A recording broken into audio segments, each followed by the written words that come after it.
Ito. Sa kanila. Yan. Oo. Isang 78 anyos na lola na may pelvic injury ang inasistihan ng UNTV News and Rescue matapos makatanggap ng tawag mula sa kanyang mga kaanak na humihiling ng tulong upang maihatid pa uwi sa kanilang tahanan. Kinailangan ang maingat na paglilipat sa pasyente dahil sa kanyang kondisyon at sa matinding sakit na kanyang nararamdaman.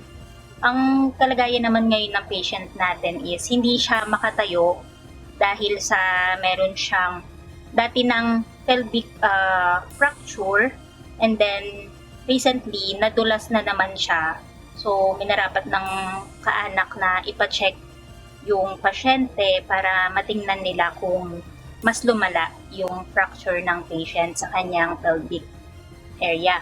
Nang maisakay sa rescue van, kaagad na inassess ng team ang pasyente at kinuhaan ito ng vital signs. Dahil nilalamig ang pasyente, binalutan ito ng thermal blanket upang mabawasan ang lamig na kanyang nararamdaman.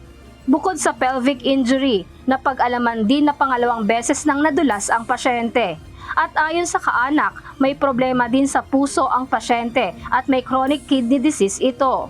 Doon naman sa vital signs niya, ang napansin ko is yung sa oxygen saturation niya, mababa. Nag-ask na tayo kay companion sa kasama kung meron ba siyang problem sa heart kasi medyo mababa yung autosat niya.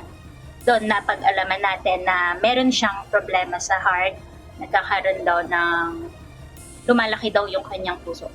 Makalipas ang ilang oras sa biyahe, ligtas at maayos na naihatid ng team ang pasyente sa kanilang tahanan sa Tondo, Manila.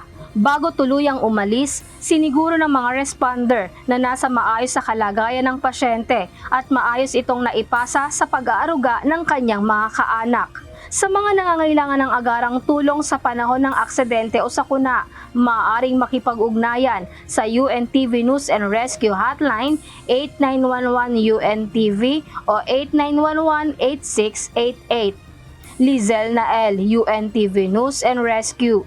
Diyos ang aming sandigan, serbisyo publiko ang aming pinahahalagahan.